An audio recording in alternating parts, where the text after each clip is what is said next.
Mercedes is back on top, McLaren just imploded, and Lando Norris might have just handed the whole title fight to his teammate Oscar Piastri. The 2025 Canadian Grand Prix wasn't just a race, it was a battle zone, full of chaos and drama and accidents and DNFs. So let's break it down. This is the good, the bad, and the ugly of the Canadian Grand Prix. Let's start with the good, because Mercedes put on their best performance so far of the year. Let's start with George Russell's spectacular weekend. I've been saying it for a while. You can go back to my first video on this channel. Watch out for George Russell. He's been very underrated, and he's finally taken that #1 place at Mercedes, replacing that role that Hamilton left behind, and put on a great performance this weekend with pole position from start to finish. Yes, he dropped some positions in between, but at the end of the day, starting pole, finishing pole, won the race. Also got the fastest lap on lap 63 of the Canadian GP.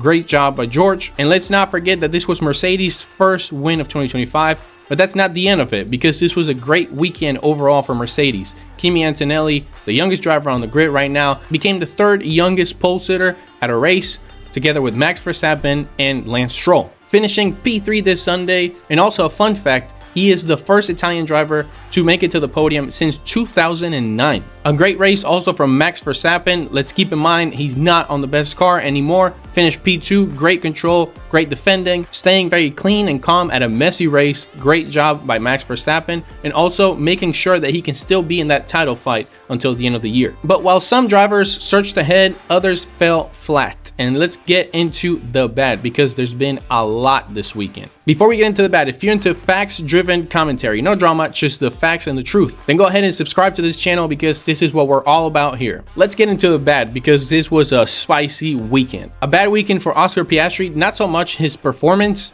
We can tell that that car didn't perform as well at this track compared to others. We're used to a McLaren that's dominant, that's winning everywhere, and they kind of struggled this weekend, finishing P4 after his teammate's error.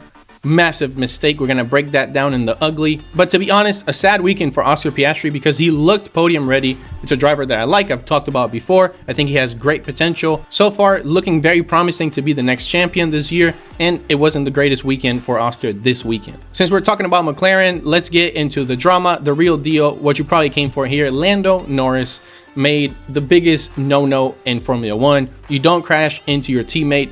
Huge mistake, rookie mistake. I don't know what he was thinking. When I was watching this race, I saw it coming. For 5 laps, he kept getting closer and closer to Piastri, not in a good way, like a dangerous way. And it looked very bad. He crashed into his teammate Oscar Piastri on lap 67, leading to his retirement, just 3 laps before the end of the race. Huge mistake by Lando, but the good thing is that he owned it, he apologized for it, and moved on. Then he received a 5-second penalty, but really didn't affect much. He was already out. Let's talk about Ferrari and mediocrity. And I can say I'm a Ferrari fan. Look, I'm wearing this hat not because of what they did this weekend in Formula 1, but Le Mans. But that's another topic. Great job there.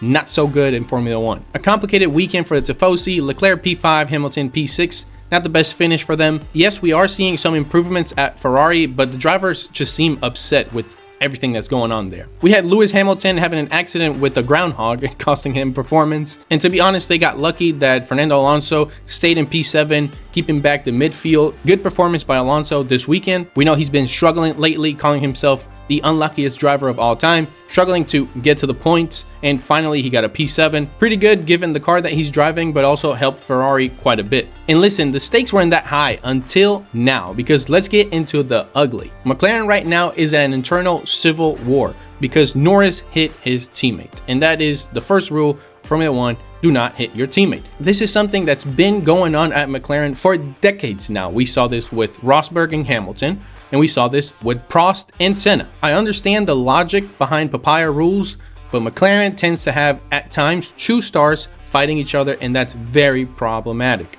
You need to have a clear first driver, second driver. And as we're seeing this weekend, this is clearly affecting McLaren badly. That crash felt like Norris took Senna's words a little too serious. When Senna said, if you no longer go for a gap that exists, you're no longer a racing driver, well, maybe there wasn't a clear gap here, and he went for it. On Lando's defense, if I was on his shoes, I probably would have done the same thing.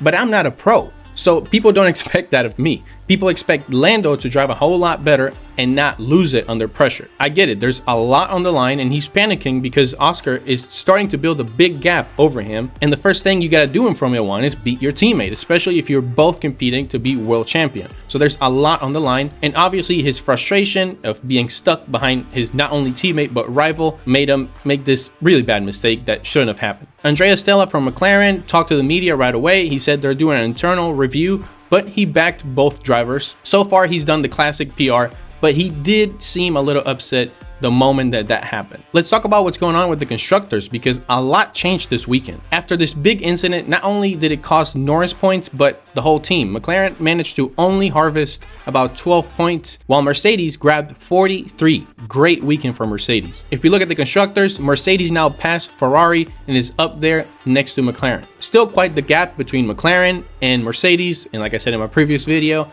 they had the same gap with Ferrari. I think the constructors is pretty much done. They're probably going to win this. But what we're focused on now is the drivers. And if Norris keeps making these mistakes, it could not only cost him vital points, but the whole team. And that's problematic. When it comes to the Drivers' Championship, now Piastri took a bigger gap between him and his teammate Norris. 22 points. Piastri sitting at 198 and Norris sitting at 176. This is only going to cause more internal problems at McLaren. And then the final ugly is that we ended the Canadian GP under a safety car, something that no F1 fan wants to see. Kind of boring ending.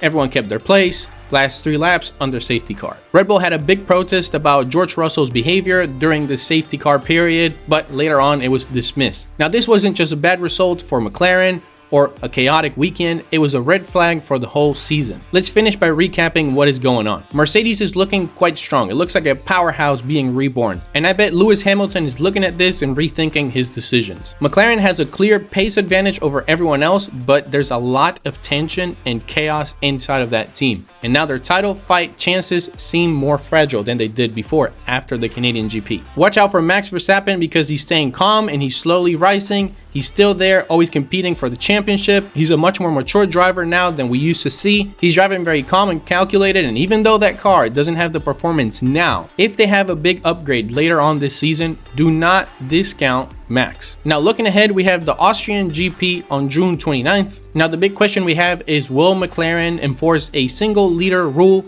or will they stuck to papaya rules? In my honest opinion, they're having too much internal drama and they should go with the single leader policy.